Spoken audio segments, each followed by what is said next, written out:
how to separate yourself from evil and experience more fun and goodness in life. I've said it before and I will say it again. Actually, I'll say it over and over again. Evil and dark influences operate through permission. But Sheila, I didn't grant anyone permission. I don't mean permission in the way you think. These type of influences are really thugs. That's the best way to look at them, thugs and criminals in the spiritual realm. And the permission you gives comes in the form of open doors that you can be very oblivious to, because we really don't talk about this stuff often enough.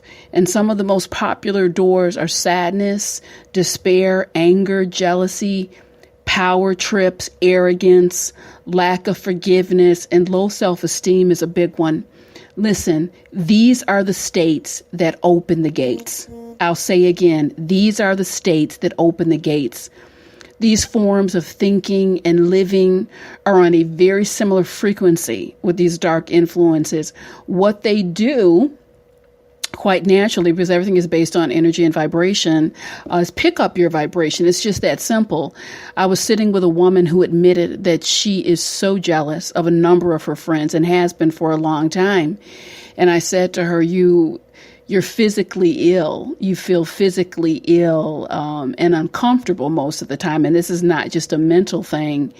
And she said, how did you know that? How did you know that? I don't even talk about it. And I'm not psychic by any stretch of the imagination, but I knew it. I knew what she was experiencing because these gates, she's opened the gates to experience that. She opened the gates to experience emotional disturbance and physical discomfort. And a great number of people understand very well what is happening to millions of men, women, and children. They are people of influence in various domains of life, yet they really stay away from dealing with these topics head on because they don't want to look or sound a certain way. And I have to tell you from the bottom of my heart, these concerns are not a factor here. I share with you based on a very deep and wide clinical, psychological, and spiritual experience. It's a full body of work. It is imperative.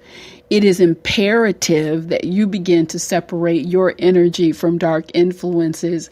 And what I'm going to say next will perplex some folks. And the best way to do it is to become elite. I do mean that, to become elite in the area of your self-care and goodness and all that is related to that.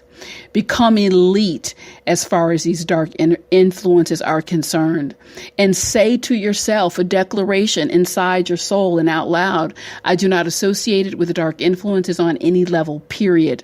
You give no place to this energy, this physical energy, this thought energy. You give no place in your life. And whatever you squeeze out, whatever there's no room for, leaves, because it's no more fun. You start to cultivate practices in your life that strengthen the potent positive energy within, because what can happen, you can be so effective for a long time that potent energy is pushed down and suppressed, but I guarantee you we all have it. Very consciously, with specific intent, declare, I'm here to love and do as much good in the world as I can. Then go out and do it. Then go out and do it. Motivation, inspiration, and elevation is not found in thinking. It's found in implementation, and do it. Very consciously and with specific intent, declare every aspect of my life is vital. So I must take care of myself physically. I must eat well. I must show great respect for my life and for my home. I must release the toxic energy of offense. When someone offends you, and it can happen quite often in the world we live in, challenge yourself. How quickly can I deal with this and release it? This is not advice about take everything and just walk away. I said, how quickly can I deal with this? Do I need to have a conversation? Do I need to write myself a letter? Do I just need to let it go? How quickly can I deal with this straight up and then release it? I don't want any part of gray or dark energy. And above all else, know that the harassment and degradation does not emanate from you. As long as you are stuck in the quicksand trying to figure out, what is this? What's going on here? You create yet another gate. It's the gate of doubt, worry, and rumination. Instead of that, become elite and say, this is not of me, never has been, and focus on clarity and elevation. Yes, by all means, simply walk away. This has been Inspirational Shorts with Sheila. Thanks so much. I'll connect with you soon.